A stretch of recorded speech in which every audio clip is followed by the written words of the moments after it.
أعوذ بالله من الشيطان الرجيم بسم الله الرحمن الرحيم يا أيها الناس اعبدوا ربكم الذي خلقكم والذين من قبلكم لعلكم تتقون. ترجمہ کیجیے آیت کا.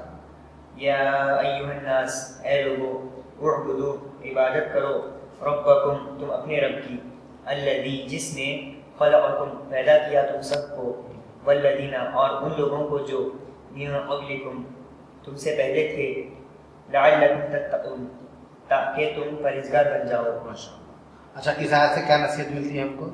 ہمیں اس آیت سے یہ نصیحت ملتی ہے کہ ہمیں صرف ایک اللہ کی عبادت کرنی چاہیے اور انہیں کے حکموں کی اطاعت کرنی چاہیے، اسی لیے کہ وہ ہمیں بہترین انداز میں پیدا کیا.